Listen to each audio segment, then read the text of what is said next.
And I just... Cleo, take a breath. That is literally all the pronouns. That's not the point. We've got to find the doctor. Who? The doctor. I swear to God. I've said it like 5 times now, girls. Keep up. So, Ben and Glory are the same person. Excellent. Now, do we suspect that there may be some kind of connection between Ben and Glory?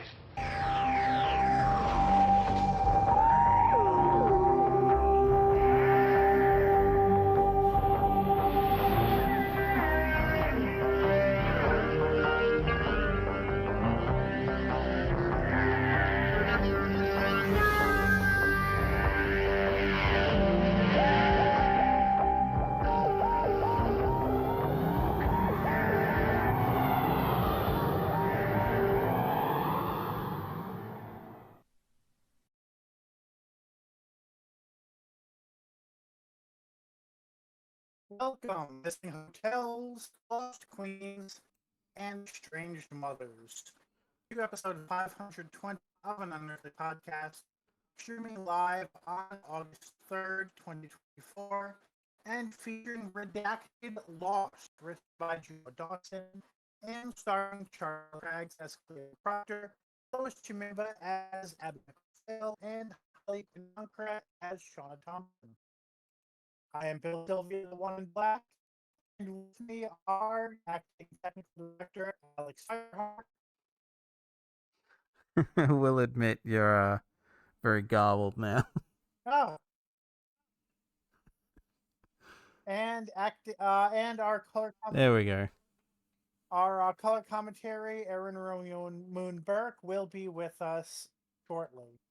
And maybe I'm just going to close out of a browser or two to see if that's affecting my internet in any way, which it shouldn't be, but and yeah, I've closed Twitch. Okay. So how are you doing currently? I'm doing alright. At the very least I know that I'll be getting like 4 days off in the next 2 weeks. That's nice. It's not all of what I was asking for, but at the very least it's, some time off, because like with my parents going away for a week, I was like, I would rather not have to pay to get to work every day. Right. If public transport was a lot better and it didn't take an hour by bus when taking a taxi takes like 20 minutes or less, then, I probably wouldn't care as much. But yeah, it's just like, because I don't know with some things it's like either I'll get a bus that would get me there late, or I'd get a bus that would get me there so far ahead of time that's like, well, shit, I might as well be working all day. Yeah, that and like...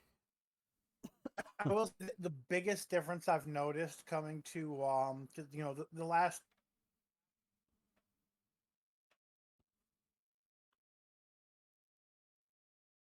I think you completely cut out there. And there's a huge difference in the quality of the public transportation.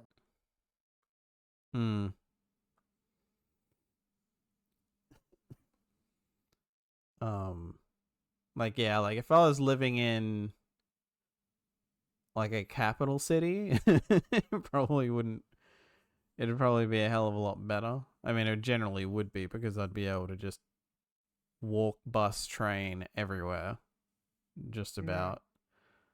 But yeah, like, but between that, financially I'm actually in a good spot now, because I got my tax return, and then ever since that, because I've just been really stingy with money, because I know that I have to go down to my state capital for an assessment thingy in October to at least start the process of potentially getting an autism diagnosis. And how much that's going to cost. I'm like, well, I should probably be starting to be stingy with money now, because otherwise that'll come around and it'll be like, oh shit, where'd all that money go? Which is also annoying, because I swear to God, it feels like my TV is gonna shit the bed within the next month or so. The way it's going. And I need to really get rid of my old laptop, but I really can't afford to. Like, with that coming up in October, and October being so relatively close now, I'm like, that's gonna have to wait unless I like continue to earn a decent chunk. Because the only reason I have as much money now as I do is just because I've been doing a few 6-hour days here and there. Gotcha. Because either people weren't here, or in one case someone had to go home sick, so I just offered to stay back a couple hours and stuff like that. So I've had 2 pays in a row that were pretty good. So it was like, oh, okay, so I can manage that. I just can't manage full days. Yeah, aside from that, it's been that and keeping up with the pro wrestling tournament that's going on at the moment in Japan. And now I'm realizing in hindsight, oh god, why did I take on 3? Because like there's a major company, like the biggest pro wrestling company in Japan's doing one, and then the second, well, I guess the second biggest is also, but thankfully someone else is sorting that out. And then 2 other promotions have a tournament on as of like, one is a lot more sparse, so that's going to be easier. And then another one is starting theirs like today. So it's like, I might have to just get into the habit of just reading results and being like, okay, I'll add the tallies from there. Because I was intending to keep track of the whole thing, because the the field of people involved is a hell of a lot smaller this year than it was last year. Well, like last year was like 30 something, possibly 40 people involved. This year it's just like 20. So it's a lot easier to keep track of. Yeah, I think I will not be shocked if by the end of this, all my brain is like, nah, you need to take a break from watching pro wrestling. Yeah. You're gonna burn yourself out. I can see that. If I'm not mistaken, Discord has dropped me from the call and then picked me back up twice since we've been streaming. So that's a little Possibly. concerning. On my end, haven't really been doing much. I'm kind of just yeah, it's my last paycheck was July 16 and my next one is August 24th. So I'm just kind of doing my best not to need money. I ordered new glasses and I realized I'm already I had done to like pay in 4 installments, but I didn't realize the 4 installments were so close together. So it looks like already I'm gonna miss the second payment. They can't exactly repossess the glasses once I get them, but yeah, all of my credit cards are not happy with me. And I'm just hoping I have enough left of my student loans after paying off my missed payments and late payments that I can save so that next summer I'm not having this problem. In the meantime, I'm also trying to look for like internships and things that I can do for work next summer. So I'm going to start looking into, what resources are available through my school to find out what options I have, since I'm not guaranteed to teach next summer. And going, 6 weeks without a paycheck after my paychecks being smaller than expected has been hard enough. Uh, if I'm going June, July, yeah, basically June, July, and most of August without a paycheck, that's a good way to get yeah, to either get kicked Yeah. out of my apartment or to spend 2 months eating nothing but ramen. So I'm Damn. looking into my options both in terms of savings and in earnings. Hmm. Um, Otherwise, I've been binging The Mandalorian because it's been a while since seasons 1 and 2. And since I technically have 2 seasons to watch, I have the first season of Ahsoka and Mandalorian season 3 to watch. So I want everything to be fresh in my memory when I go to watch that. Hmm. I'm not going back and rewatching Rebels for Bo-Katan and Ahsoka's backstory. So Yeah. hopefully they assume people know it. It's been a while since people watched that. Yeah. All right, on tonight's show, it's relatively short in terms of birthdays and news. We do have one lost story. We have a little bit of geek talk. Um, yeah, we'll see who ends up doing the summary, and then we have our review, final thoughts, and ratings. So let's get to that. Um, so starting off with the birthdays, we've actually only got 3 of those that we would normally cover this week. So on July 29, David Warner, who played Lord Aslock in Dreamland, was the carpenter on set for the last 5 Jodie Whittaker stories, and played the alternate universe Doctor in 6 Big Finish stories, some set in the alternate universe, some set in the main Time War range, and other Big Finish roles, including recurring roles. Would have been 83 on July 29, but he died in 2022 at the age of 80. On August 2nd, Greg Austin, who played Charlie Smith in Class, both on screen and for Big Finish, turned 32. And today, August 3rd, Dennis Carey, who played the eponymous Keeper in The Keeper of Traken, Old Man in Time Lash, and Professor Chronotis in all of the versions of Shada as it has been shattered across the multiverse, would have been 115, but died in 1986 at the age of 77. Moving from births to deaths, our lost story for this week is designer Ken Ledgem, for whom we do not have a date of birth.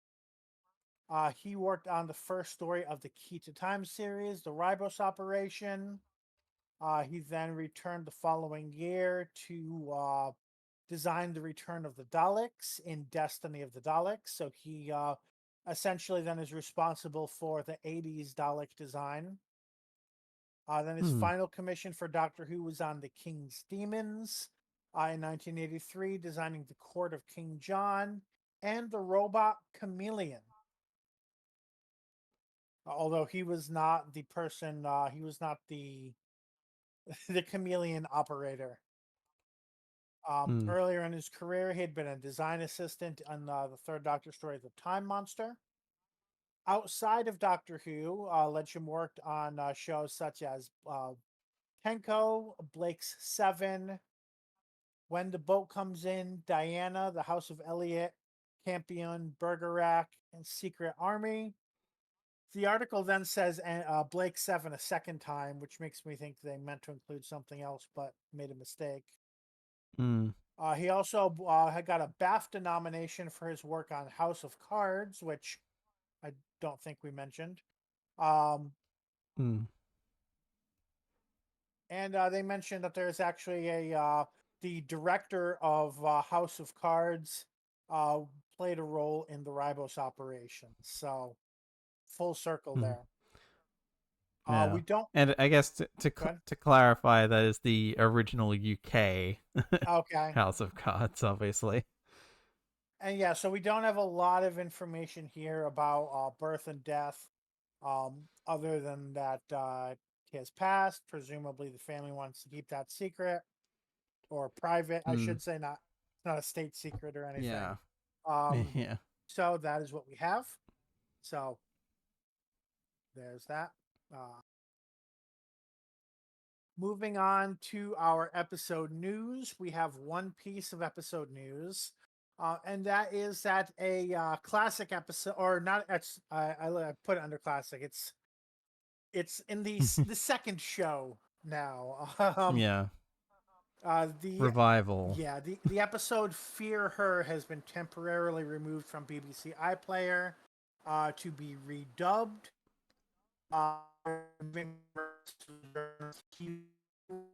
Oop, getting garbled again.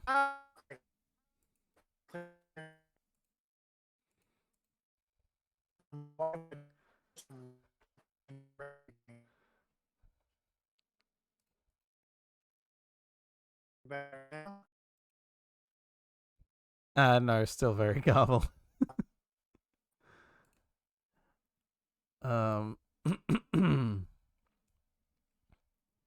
I guess I'll take over for a bit while you sort that out. But yes, the episode "Fear Her" has been temporarily removed from BBC iPlayer to be redubbed.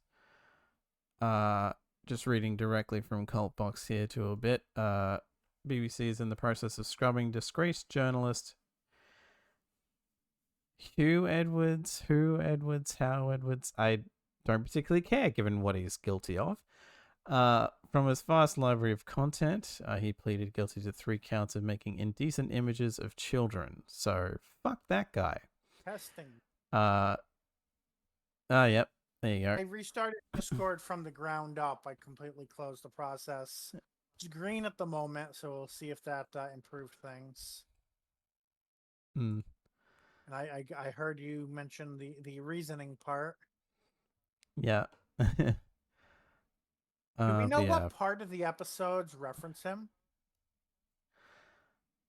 Honestly, oh, here we go. He's featured in a brief news clip during the episode. Yeah, I think he's listed only as like a commentator or something. So it's just a brief news bit. And if it's saying redubbed, I assume that he must have not even been shown on camera. Right. Unless the idea is the re-edit is going to show like other footage instead and have like the line redubbed. Right. Which would make sense. But yeah, like it's funny because like there was some people who were getting like in a bit of an uproar that like just the entire episode was just wiped. Yeah, and because at the time, that's where communication's important. Because yeah, if you're just like, oh, we're taking down an episode because somebody who was in it did something bad, like that's where you get you're destroying lots of people's work and you're causing a loss of this cultural artifact essentially because of the actions of one person who was less than 1% of the overall product. So communication, I think, is really important there. Yeah, like for me, it was very, and I like, I joked here, I joked somewhere else that it was like, oh, it's only Fear Her? Well, nothing of value was lost. Like, that is one of the worst episodes of modern Who, in my opinion. The funny thing, at least in terms of like, there's not that much good about it. Every episode in the RTD era that is like considered one of the worst, I've seen somebody say was their number 1 favorite episode. Love and Monsters, I've seen people say was their favorite episode. Fear Her, I'm pretty sure I've seen someone say it was their favorite episode. What's the other one? 42 is another one that's maligned. I've seen someone say it was. I've seen somebody put it it was like in the top 5 of a top 10 list of Doctor Who episodes. Oh wow. That's right. It was. It was another podcast doing a tier list of modern Doctor Who episodes, and it was like A or B rating. I mean, I feel like I've seen that one get a bit more like mixed rather than like outright crapped on, so I'm not too surprised. And then Um, meanwhile, let's see. Like people talk about Blink like it's this like 12 out of 10 flawless episode. And just as an example of a random panel that we happen to have a lot in common with, our panel rated Blink 3.9 out of 5. Not exactly the same as an awful episode being rated at being someone's favorite, but still. hmm. Oh, and I guess on the off chance anyone watching this is curious why the image I'm showing from Fear Her is just like Tenet and Billy Piper, it felt weird given what he was found guilty of to show an image involving the actual kid in the episode. So, Hmm. you know, that's why I just went with like a nondescript other thing that was relevant. By the way, hi, Aaron. Hello. I You've have been actually lurking in the finished. background for a couple minutes while we were talking. I finished the episode and recorded the proper notes this time. So Just my good because I realized apologies for that. I haven't updated the list to take Matt out of it, but if we're going by next person next, you would actually be up for the summary. So that's good if Oh you're the one God. who listened to it most recently. Okay. Okay, let me see here. So I think that's all we have to say about Fear Her, right? Yeah. So that is the end of our news. Normally we would be like, oh, but what about Big Finish? Big Finish tried to migrate to a new website in the past week.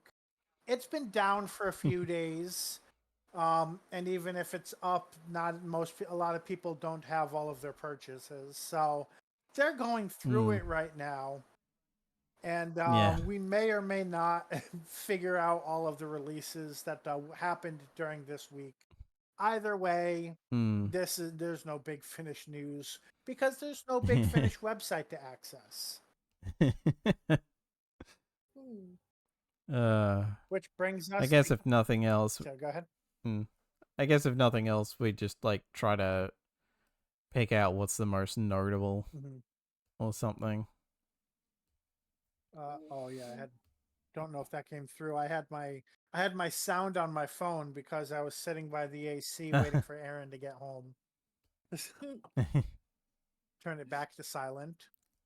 So that is the end of our news and brings us to our Geek Talk section, where, as Alex mentioned, they just had to recolor an entry that we covered last week. So what did you think of Deadpool and Wolverine?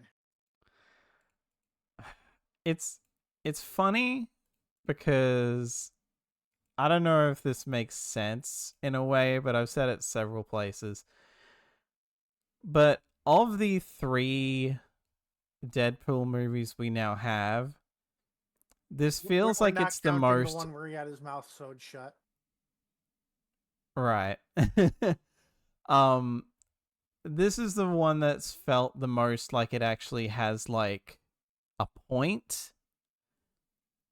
Which, you know, even when I've said that elsewhere, I'm like, I get, you know, it's a Deadpool movie. Of course, it wouldn't necessarily have a point, but like I rewatched Deadpool 1 and 2 going into this, and a lot of the jokes have not aged well at all. Like you know, they've continued even into this movie the running gag, which I wish it wasn't a running gag, but the whole thing of like Deadpool making jokes about being molested. And you know, there's a lot of just jokes that have either not aged well, or I'm realizing, oh, at least for you I just personally, don't find that funny. On a related note, Eminem released a new album last week. But yeah, like in some cases I noticed it was like either jokes that didn't age well or jokes that like just weren't funny anymore, because it feels like they're just trying too hard to be adult rather than actually be like funny. Whereas this one, and I'm realizing the main difference between those two and this is that in the previous two, you had T.J. Miller, who is, for obvious, well, if you remember why, obvious reasons, is not in this one. You think He's not in the this. name don't remember. He was T.J. Miller was the guy playing Weasel, so the bartender. Oh, okay. Let's just say there are reasons why he'll probably never be in another one of these. But with the dynamic between him and Deadpool was just two people bouncing the same kind of humor off each other. And like in the second one, yeah, you kind of had Cable, but Cable wasn't there a lot, so it was still a lot of Deadpool and Weasel bouncing the same basic humor off each other. Whereas in this movie, you have Deadpool being Deadpool and Wolverine there to tell him to shut the fuck up constantly. Oh, wait, so so you was actually T.J. have Miller, like the guy who named Deadpool? Yeah, he's the bartender with the glasses and like the one who was like, I'd go with you, but I don't want to. Had sex with another older avocado. Yeah. So again, like he was basically doing the same humor as Deadpool, and I think even making some meta jokes here and there. But like, you know, because you don't have that, you now have Deadpool being the only one doing that, and Wolverine there to act as the straight man, telling him to shut the fuck up, and like someone he can actually bounce off of, who's like not into that shtick, as opposed to two people who are doing the exact same thing, basically. So like it gets a bit like with grating. Cable, or? I mean, yeah, because like he's not. I don't remember Wolverine really making any jokes. It's just a lot of them bouncing off each other and like, you know, Wolverine being pissed off at Deadpool for being Deadpool, effectively. And yeah, like this is. I guess it's not really a spoiler to say this in a broad sense, but this movie effectively acts as a farewell / love letter to the Fox era of Marvel movies, and one that technically isn't, but I won't say what because that's a spoiler. Well, I've had two things spoiled for me. One was Marvel adjacent, and one was not Marvel adjacent at all. Yeah. Yeah, the villain in this is great. The kind of secondary villain is fun. This is like I feel like this is the one where the humor will age a lot better than the previous two to a point, because there's a lot more like clever jokes, at least to me, or at least like immature without necessarily being edgelord humor. Although this is the first movie where we drop the R slur, which I could have done without that. Like I've even had to clarify to people like it's not a character that I can't mention because it's a spoiler. So I should like hero, villain, side character. Hero. It's not. I like. It's a weird. Like I'll put it this way. I'm not excusing its use, but it's not aimed at someone. Like it's not someone saying that someone is that. It's like a word is said, character mishears word and says that slur, and then Deadpool responds to that. Okay.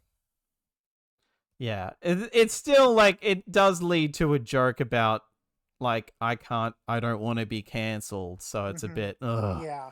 but it's still, But it's acknowledging that it's acknowledging the uh function of the term rather than just treating it like a normal everyday.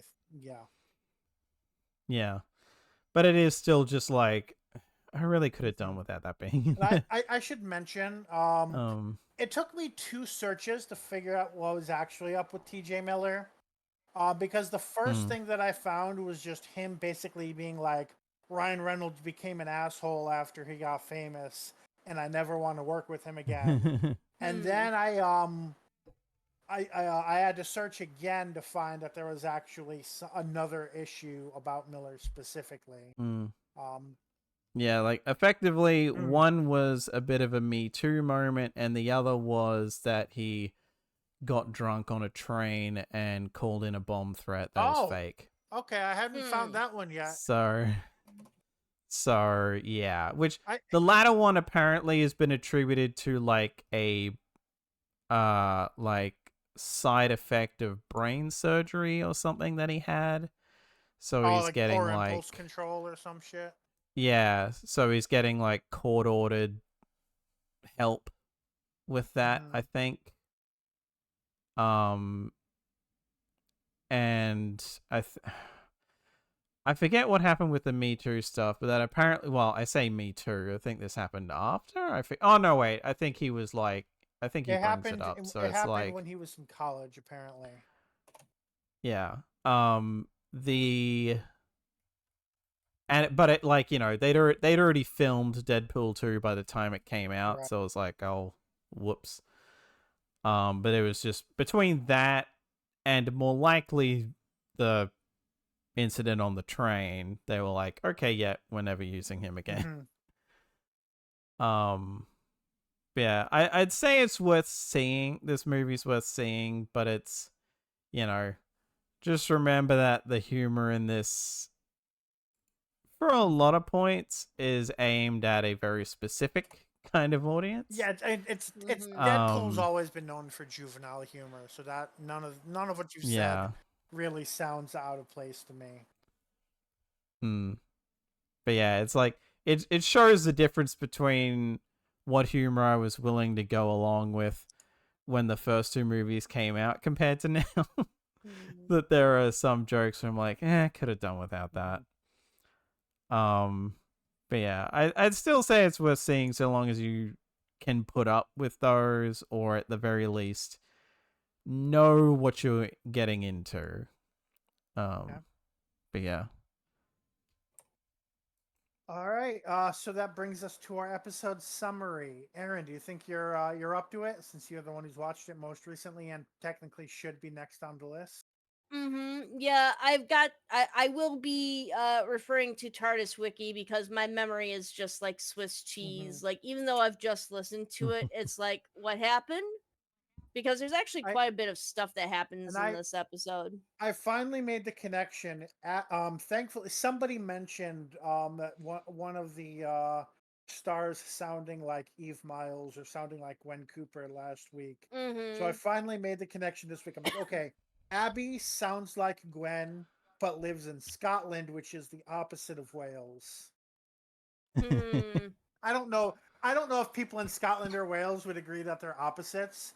But like Wales is like connected to England, but kind of in the south, and Scotland is connected to England, but in the north. So that's how I managed to make it memorable in my head. Jeez. All right. Yeah, I'll be kind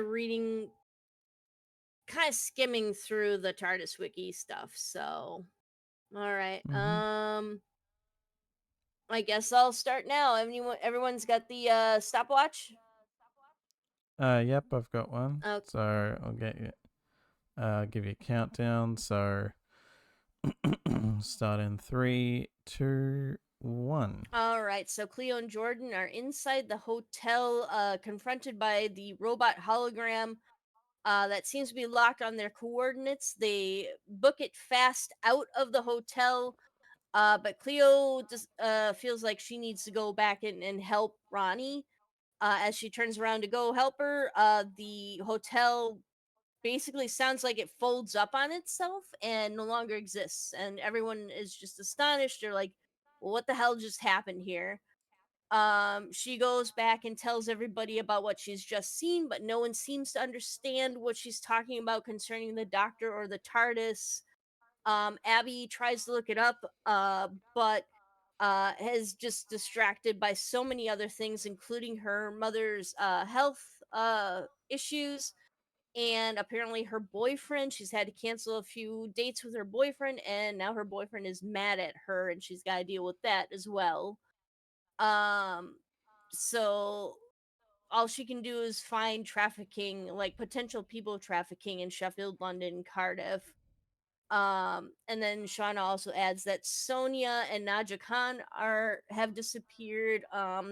They try to contact Tanya, who reported her her friend Ryan Sinclair missing, but then finds out that Tanya's entire Twitter feed has been wiped out and everything, and that Tanya doesn't even remember reporting Ryan Doesn't remember him as disappeared, existing. as missing. Yeah, she doesn't even remember him existing. So Cleo thinks that this could lead to something about why their father disappeared. Shauna later and meanwhile Shauna is talking to, I think it's her mother in the coffee shop, although the wiki says it's her nana. And her nana is trying to convince Cleo that Abby isn't worth pursuing because she's bi, she's taken, she lives so far away, and tries to hook Sean up with someone else.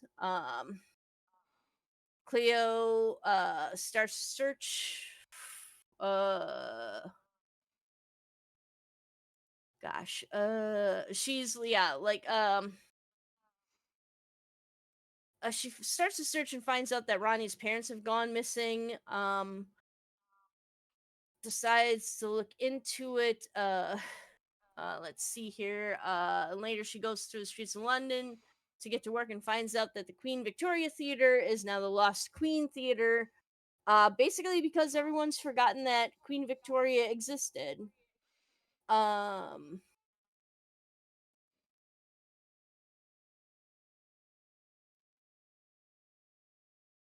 So I'm trying to read through this because I don't remember hearing this at all. The next and last thing was her mom. Yeah, the next and last thing. So basically, Cleo's also. It says that Abby and Craig are getting coffees as Abby phone rings. She picks it up to hear Sean explaining that she met Tanya, and Tanya claims she never met Ryan. So that's where they find out that Tanya has completely forgotten about Ryan, not before.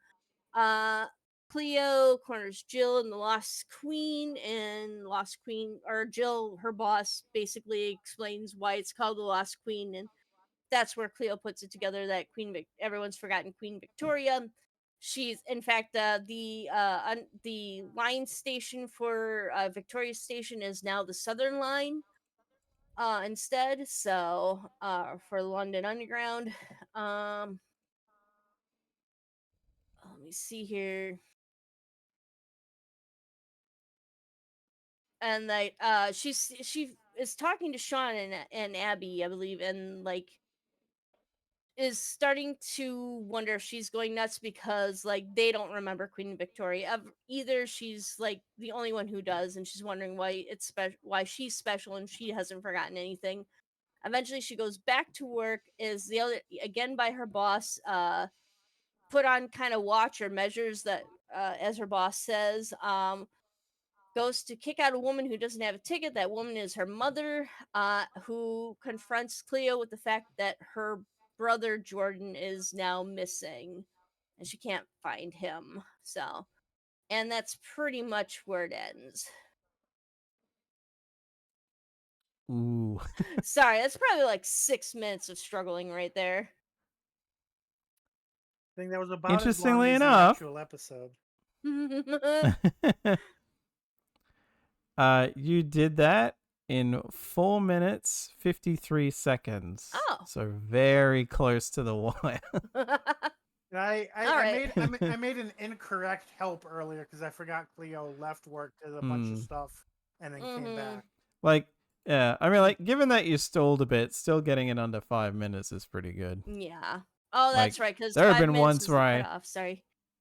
yeah, there have been ones where I've like, had stuff written down and gone over, I think, because I got muddled from my own notes. Oh, geez. Or just because I took too precise notes when I was writing down a summary, so I was like, so from then on I just started to like leave decent chunks out if they weren't necessarily plot relevant. I try to combine things into chunks. I think next time I do this, when I know that I'm doing the summary, I'm going to actually take or make notes on the plot and read off of those, because I can't just like ad lib the plot of stuff anymore. My Yeah. brain just doesn't work that way. Not anymore. Yeah, that's why after a while I started writing them down, because I was just like, no, I can't do a summary from memory. All right. So now we move on to our episode review. I'm going to start with Aaron. What did you like about the episode? Now that you had a nice review through Well, artists. I've actually, gosh, I've got a lot of. I actually took a lot of notes here. I will say, well, I won't say it just yet, but oh, gosh.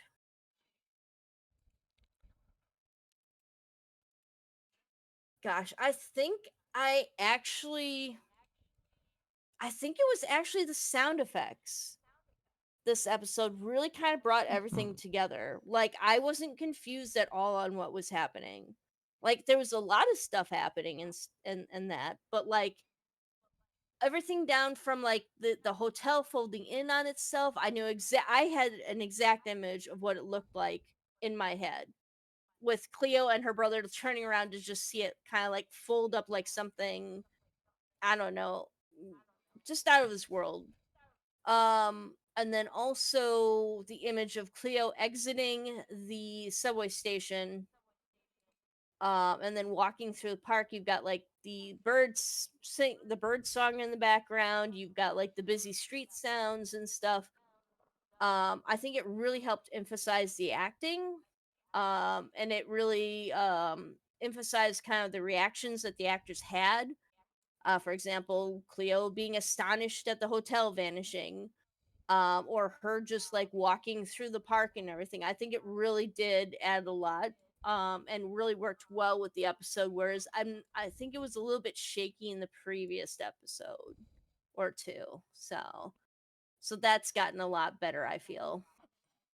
Okay. Alex?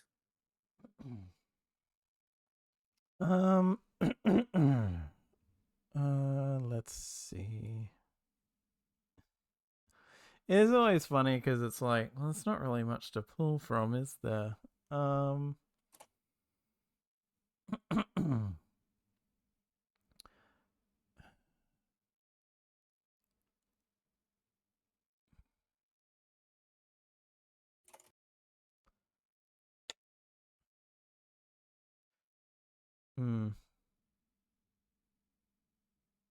Because I'm like, oh, do I just want to fall back on the acting, or can I actually think of something like specific to this Gotcha.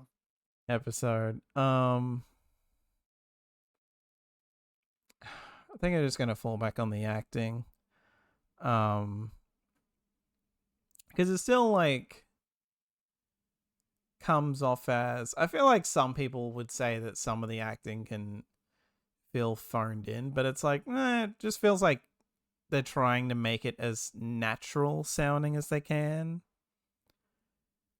Like there's maybe one or two bits. Make it sound phoned in. In some cases. Like there's a few bits where I'm like, well, it feels like they probably could have used a bit more energy, but otherwise, like for the most part, it just feels like they're playing it as you're actually just hearing people having conversations rather than just this is very obviously acting, kind of acting.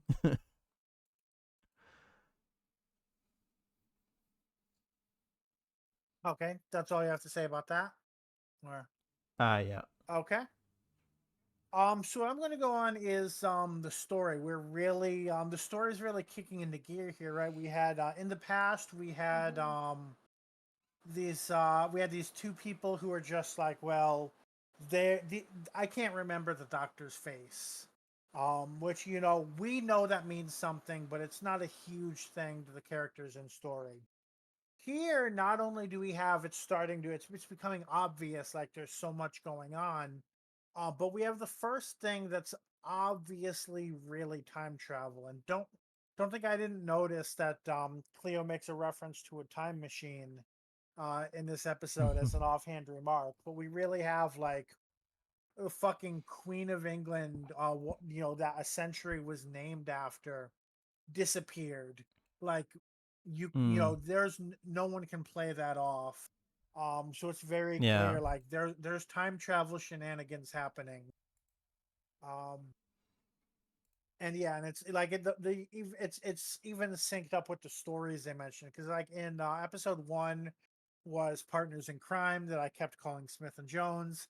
That is an aliens visit modern day Earth story. Smith and Jones is also an aliens visit modern day Earth story. Here we're talking about Queen Victoria, who appeared in 2 stories set in the past, and we're talking about time travel. So Yeah. I think it's thematically really working, with or I don't know if thematically is the right word. Like this, the symbolism, the schemes, it's all really fitting in with the plot nicely. Yeah. All right, Aaron, what did you dislike about this episode? I mean, there wasn't very much that I disliked about it at all. So I'm just gonna say that the episode does still feel a bit short. Like there could be a little bit Yeah. more It is meat to short. it. So I kind of wish that there was a little bit meat to the series overall. But Yeah, like basically to piggyback off that, because I don't really have any like glaring things either. Like, I almost wish that instead of like these relative, but like, I almost kind of wish that this had been 5 parts where basically like 1 and 2 were a single part, 3 and 4 were a single part, etc. Like, because as it is, every time we do this, I'm like, there's not much here. like it feels like there's just like, it's hard to rate these individually without just having it continue to be middle of the road, because I'm just like, like, I wouldn't want this to be one big long thing, because that would be too much in one go. Because when you actually add these all up, that would be like, definitely over an hour. I'm just trying to think it would be over 2, given it's 10 parts. Yeah. So like, listening to this all in one go, while it would be doable, would also be a bit much. So if it was like 2 of these parts merged, so it was more like a current Doctor Who episode length, That roughly. would place it as being more like almost like Sarah Jane Adventures, which is 20-minute 2-parters.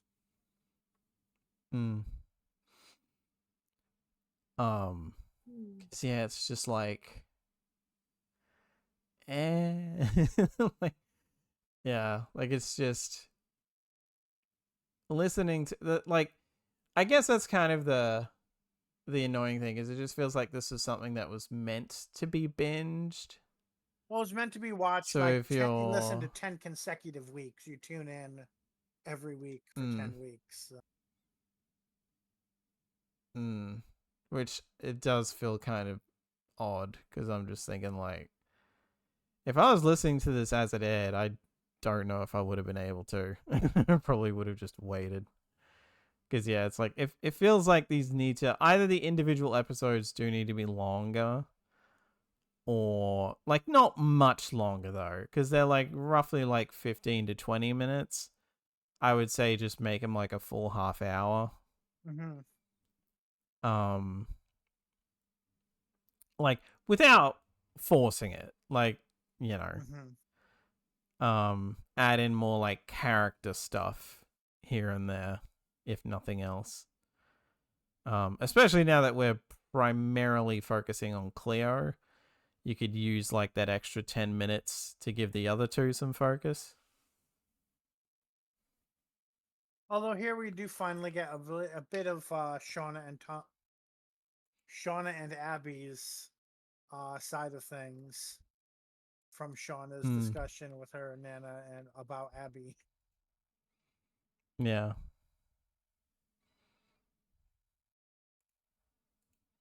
So that was all. That was all Erin's thing she disliked, right? Mm-hmm. Yeah. Okay. So on to Alex.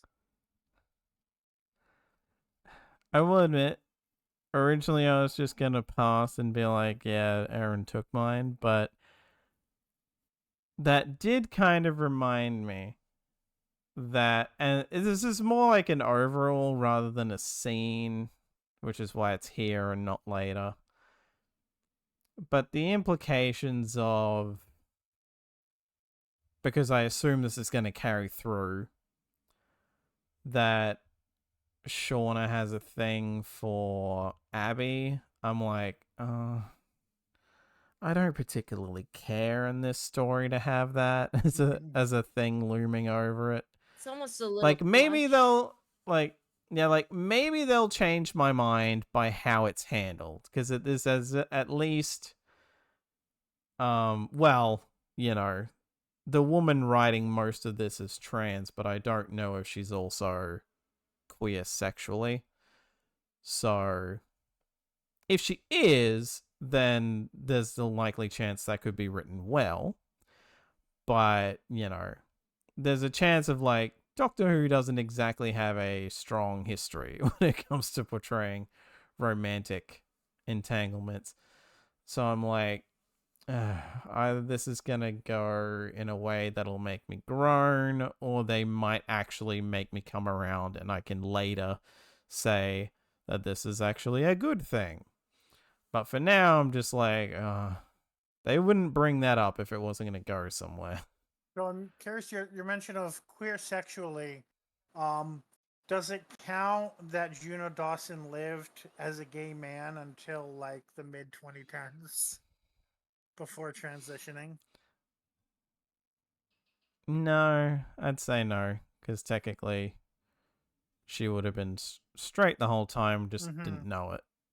In terms of the she only has an interest in men. In terms of the experience and how it relates to writing the characters, I mean. Well, I mean, to be fair, queer women are very different to queer men, so a very different lived experience. Would have like somewhat of a better understanding, but you know, I feel, I mean, I guess generally by virtue of being a woman, she's gonna have, again, like as I said before, like by virtue of being a woman, she's probably gonna have a better understanding of how to approach this than like if a cis man was writing it.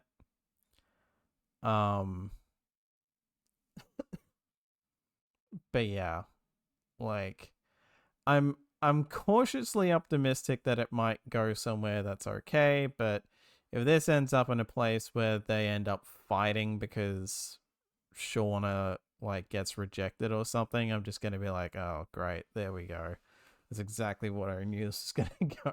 I feel like it seems to be building up to something with Craig, which I could see they're going two ways. Either Craig is a complete dick and and it ends up going that direction, which seems to be what the direction that Sean is angling for. Otherwise, we've never actually seen Craig. And I could Right, and almost have yet to hear wonder, from like, him too. yeah, like if it's actually going to go another direction where actually, like, Shauna has this like fake version of Craig in her head who's actually a dick, but the real Craig is like a kind of decent guy or whatever. Yeah. So effectively, like, I guess like a queer version of, like, I can't. It's funny that this is the first thing that came to mind, but kind of like a queer version of the thing going on in the first Ant-Man movie, where like Scott Lang keeps thinking that his ex's new husband, I think, Okay, is shitty, I had but not remembered he's that actually a plot as decent well. guy. I thought you were going to say a queer version of Empire of Death.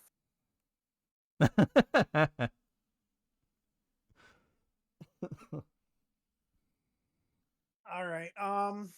So I guess we're on to me, and I guess mine is almost kind of in between yours because I feel like the personal stuff that we got this episode was too much of a tease for episode 3.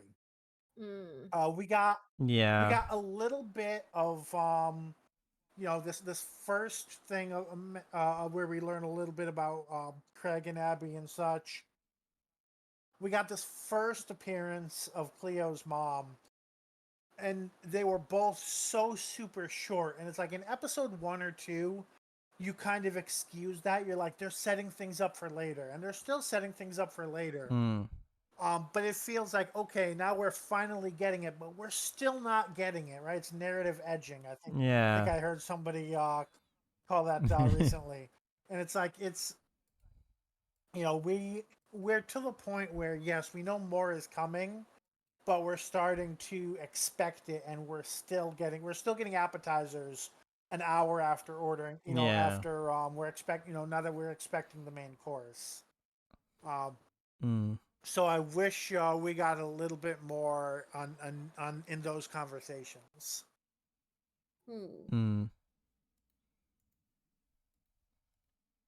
All right. Favorite scenes, Aaron. I think I got quite a few for these.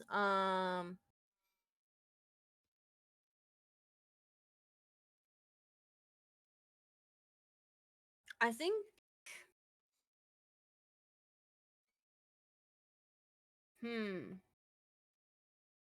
well, I know it's really kind of a small thing, but I'm going to say at the very beginning of the show or the beginning of the episode, we basically heard the hotel disappear, and so I thought that that was actually kind of cool.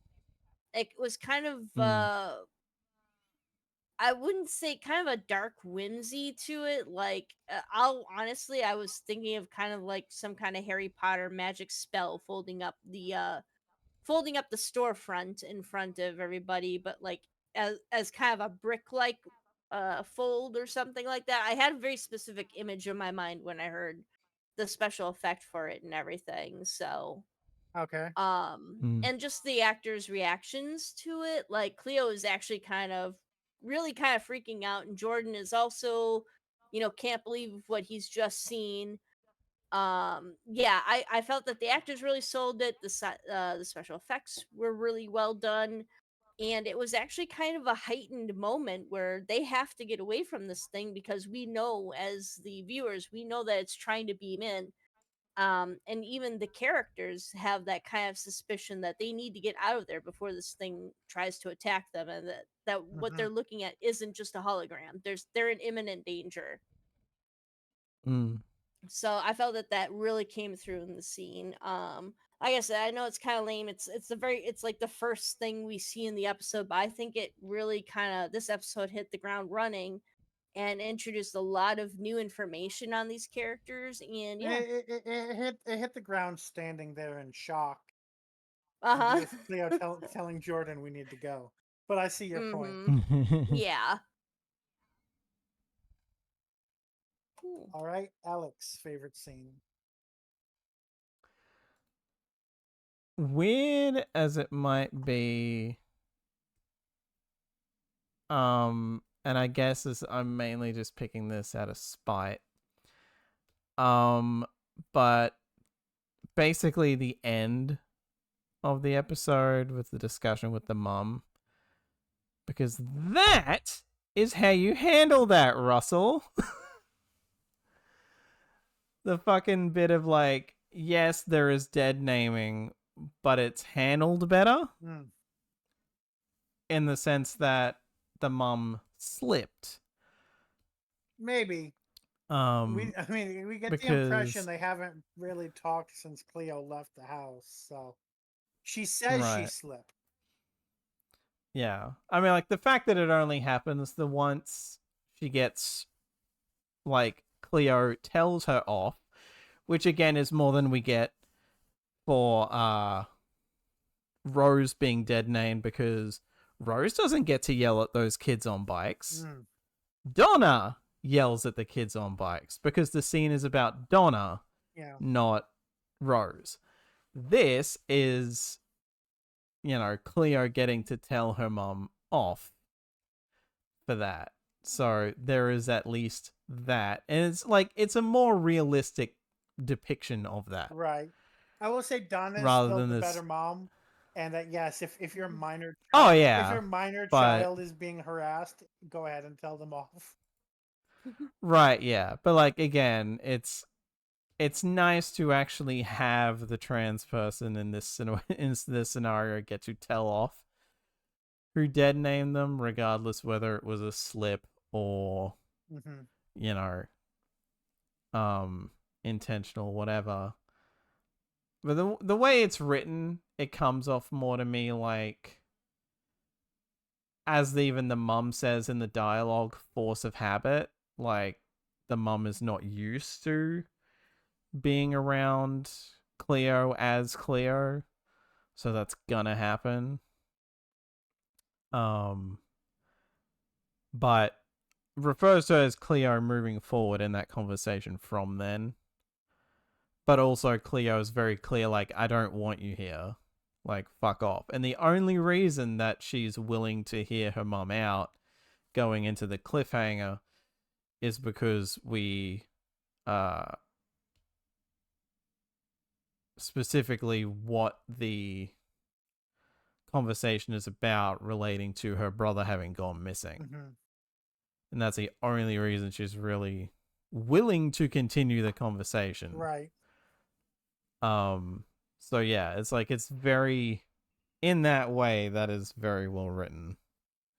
Part of that scene that stood out to me is, I wonder if we're gonna get like a sort of Rashomon situation where there's like Cleo's like, oh, you kicked me out. She's like, I didn't kick you out, you left. And that also kind of stands out to me because recently I saw people like, for those who've watched Buffy the Vampire Slayer, and hopefully many have, because I based our opening on Buffy the Vampire Slayer. But there's the scene at the end of season 1 where she's basically, where Joyce is like, if you walk out that door, don't come back. And I recently encountered somebody in the comments section who was just like, she didn't kick her out. Haven't you ever said something when you were angry? And I was like, I was so frustrated with this. I was like, I don't have kids, but I damn sure as a manager would not have told somebody like they were fired because I was mad at them if I didn't actually intend to fire them, or at least to understand my words as meaning that they were fired. So no, I don't think I would ever, no matter how pissed I am, tell my kids not to come back to my house because I was mad and expect them to ignore that fact. Like, I was just so frustrated with that conversation.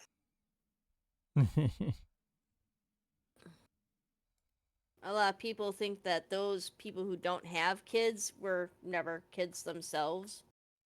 They kind of tend to forget that. True.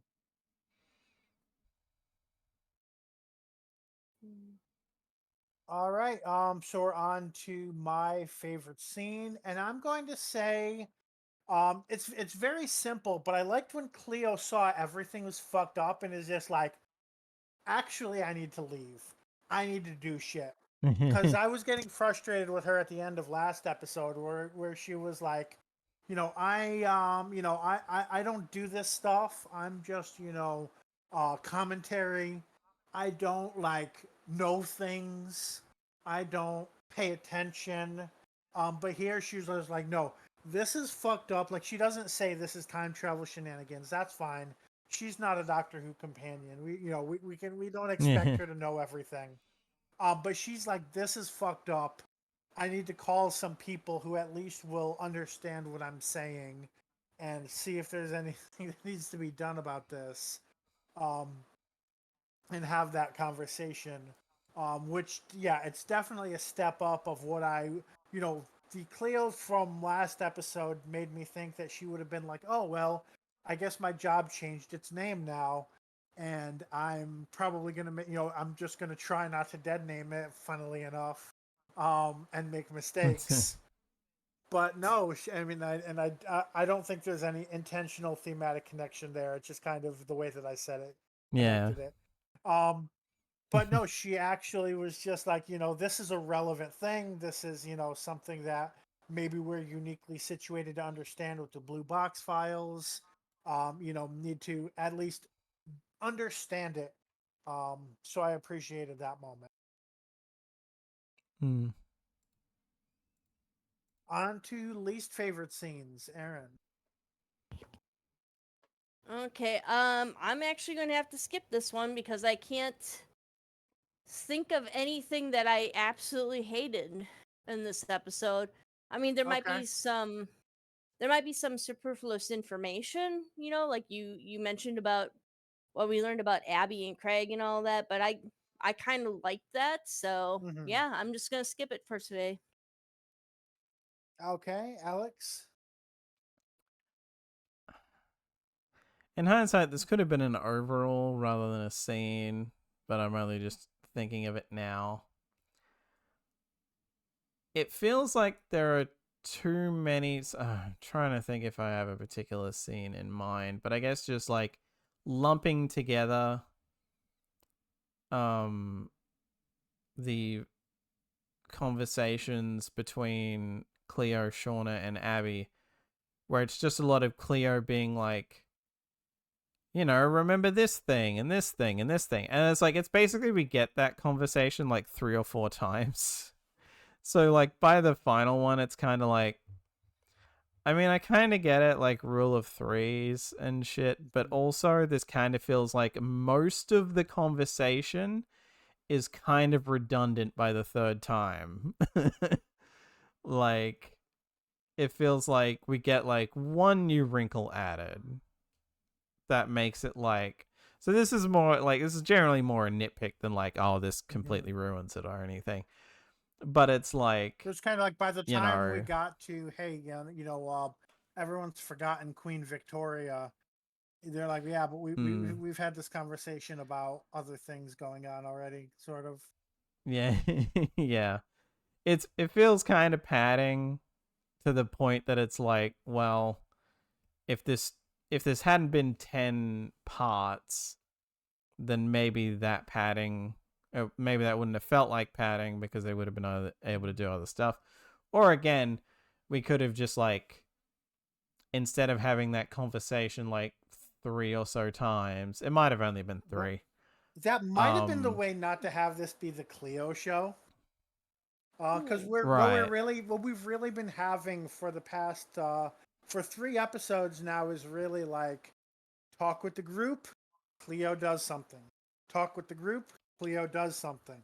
Talk with the group again, Cleo does something. So I think that's kind of their way of being like, yeah, it's not just the Cleo show.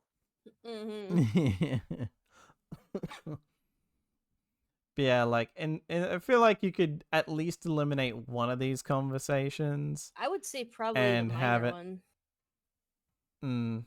And then have like another scene with like Shauna getting up to something, or Abby we could have actually had a moment with Abby and Craig. Yeah. Oh, there we go. Like I'm seriously starting to wonder if there's a reason why we haven't heard Craig's voice yet. At least I don't think we have. I don't think we have, no. I should kind of ask, like. by the way, have I cut in and out or gone garbled at all since I restarted Discord? No. No, Awesome. you've been fine. So it was all Discord's fault. That's kind of what I thought. Yeah. Especially if you subscribe to it, honestly. That's my experience with it, where I've subscribed to it in the past and it's been overwhelmed by all the information that I suddenly have access to, that it starts dropping the voice quality and stuff. So Ugh. Yeah.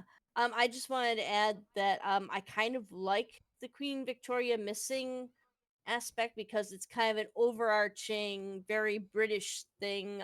Like, everybody knows who Queen Victoria is, so the idea of nobody knowing who she is really emphasizes the at least the countrywide impact, if not the global impact, that this is starting to have. This forgetting people. It's not just our friends and neighbors.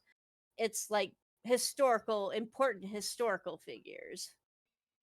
So, but I do understand what you're saying, Alex. I think they probably could have cut out maybe some of the minor, like, remember this person's missing and that person's missing, and like kind of the some of the minor stuff, and introduce other things. All the stuff that was written, not for the like the stuff that was written to be like, hey, remember this character that you liked from Doctor Who? Remember this character you liked from Sarah Jane Adventures?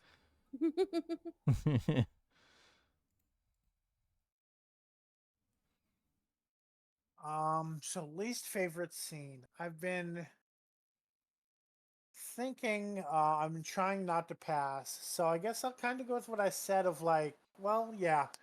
I think I'll just say I can't even say that it's the fault of the scene of like that we should have gotten more about Abby and Craig in the scene with Shauna, because it was just like the conversation was going more toward like, hey, you should hook up with this girl at my gym, I think. So it's like there's not much more they could have added to that. So I don't know if I have it. Like, I have scenes that maybe I might have wished were included, but I don't have a scene where it's like I wish that was changed or taken out to a large extent.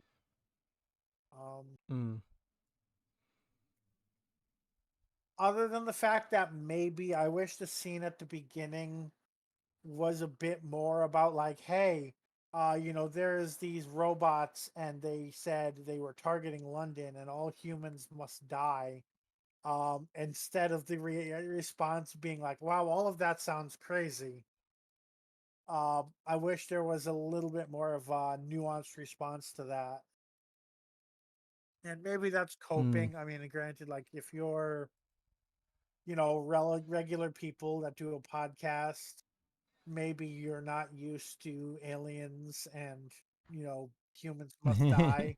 But it goes kind of back to what I said last episode, where it's just like, they're really not great at tracking the Doctor if these are the sort of responses they have to things, because they should really know more about aliens and death and stuff than they seem to.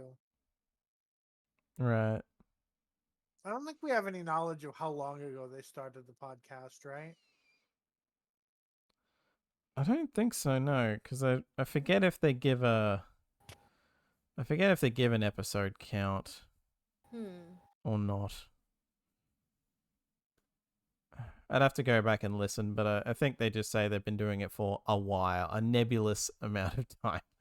I don't think it's ever like said that they've been doing it for like a year. I guess it would depend on how long it's been since they were no longer going to the same university, because seemingly the idea is that it might have started then.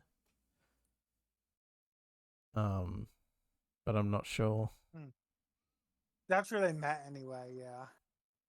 Yeah. I wish we would get a commenter that wasn't a bot. Funny that as I banned them, I already see that it says their account has been suspended or deactivated. So, very short-lived bot. Oh wow, Twitch got on that quick. Yeah. Maybe they I only just maybe they reported like, them like a minute maybe they like ago. spammed a dozen accounts at once. Oh, okay, so you had already reported them by the Maybe. time I banned them. Mm. So that was all of our least favorite scenes. So on to final thoughts, Aaron. I thought that this was a pretty good episode, very engaging, a lot full of a lot of information. Like, honestly, I must not have been paying attention because I don't remember them mentioning Craig or or anything like that. So yeah, that was. I would do wish we kind of had gotten a conversation between him and Abby. Like, instead of just her saying that she gotten into a fight, if we'd actually experienced that conflict, that would have been kind of a little bit character building as well, a little bit intense. Otherwise, yeah. Otherwise, I really did kind of like this episode. I like the references to other stories such as the Green Death. Um, yeah, I like the impact of the overall impact of Queen Victoria going missing because, you know, at least I don't know if it goes any deeper than this, like to what her policies now she's disappeared, you know, what her policies she enacted, if those are still in effect or anything. I don't think they went into it that deeply, but at least seeing like People are the sex names of things positive change. now. Yeah. Yeah, and meeting like the relatives of the podcasters too, like people's nanas and moms and stuff like that, for better or for worse. So yeah, I enjoyed it and recommend it. All right, Alex. It's funny because it's like I don't have anything especially overly like fuck this episode level negative to say, but also it does kind of feel like it's kind of spinning its wheels a bit. Like this big thing with Ronnie just happened. Now we're like, so anyway, here's what's going on in their daily lives. And it's just like, it seems like a weird thing not to immediately try desperately to follow up on. But like, you know, I get why this isn't actiony and I'm not expecting it to be, but like it seems a bit odd that basically for the rest of this, outside of mentioning that her family has gone missing, that they basically barely talk about Ronnie in this. Is just like that like They just talk about happened. In Ronnie's fact, parents at least as much as they talk about her. yeah. So it's just like, what? Again, this is I feel like this probably should have been, well, yeah, like one or two things. Either this should have just been a 5-part story where like you can just combine 2 of the parts together to make one longer part and just have 5 of them instead of 10, or that each episode should have been a half-hour long instead of like 15 to 20 minutes. Because this feels like this would scan a lot better listening to all the parts in one go, but there is no way we were ever going to do that because that would be like between 1 to 2 hours Especially long. for an audio drama. Right. Like, people will watch a 3-hour movie. Although I say that we've listened to 3-hour audio dramas for this podcast. Right, yeah. I mean, we've watched 3-hour stories for classic Who, Yeah. but Well, that was it's a what I was bit saying different. Is it was different, yeah. Yeah. But yeah, like, oh god. I mean, I think the longest thing I've probably listened to for this so far is probably like Zagreus. Because I feel like that was several hours long. I thought could the be wrong. longest thing we had listened to was the Annihilators, but I haven't like gone and compared things. But yeah, it's just like, as much as we like do get like some new stuff. This was the first one so far to me that felt like we weren't getting enough story progression. This just kind of felt like it was spinning its wheels. So we'll see how we go from here. I don't think I've listened further ahead than this. So it will be interesting to see where things go. But yeah, kind of on the fence on this one. I like how we have opposite opinions of the amount of story progression in this episode.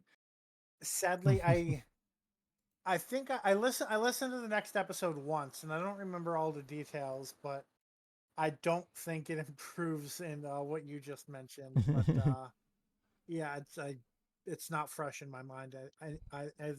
Either way, I just realized sitting here that Cleo's mother, and presumably and her husband, named their kids Jordan and Jaden to start with, and that already merits a fuck you. Yeah. Come on now. Onto the story itself. Again, I do like that we're really seeing we've gone from plausible deniability to all of Britain just forgot a recent queen. And so that tells me that the story should be escalating. We should have serious things happen. We've potentially got foreshadowing of the main characters forgetting each other, which would be really interesting. Hopefully, my memory about the next episode is incorrect, and it continues to progress at least as steeply as the past two have. Either way, I think I like this one a bit more than the previous two. I just feel like we were overly teased about the character stuff and not really given enough information for episode 3. And yeah, so time to move on to ratings. Aaron, what did you think about what's your rating for this episode? I think I'm going to give this a little bit more of a boost than what I did before. I'm going to give it a 4.0. 4.0, okay. Alex.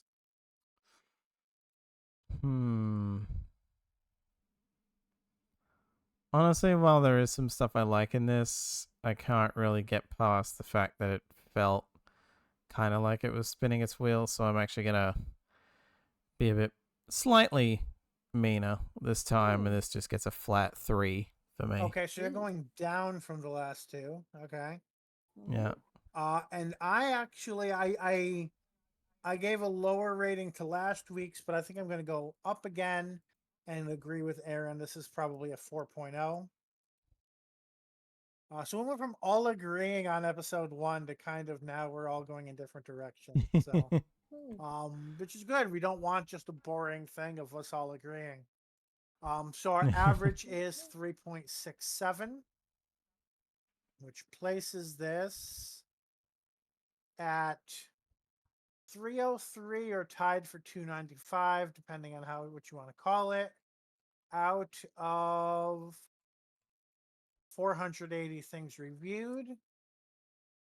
It is on par with The Creed of the Croman, Nightmare of the Daleks, The Curse of Lady Macbeth, and Ghost Town.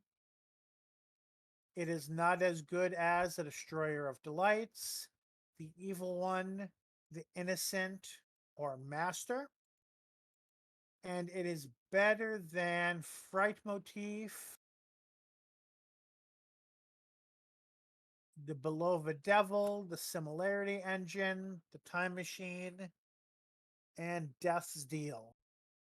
Well, also at the same as those is Jubilee and The Ravagers and The Ordeal of Peladon.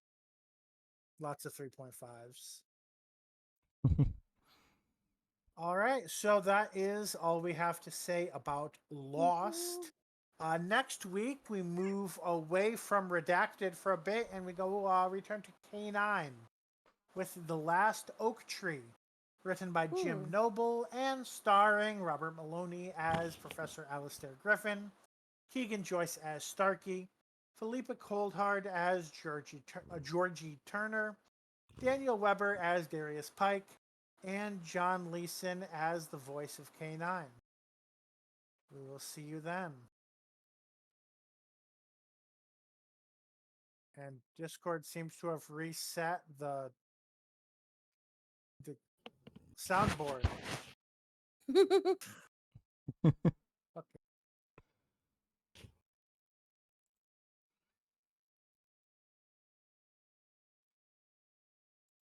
Oh, there it is.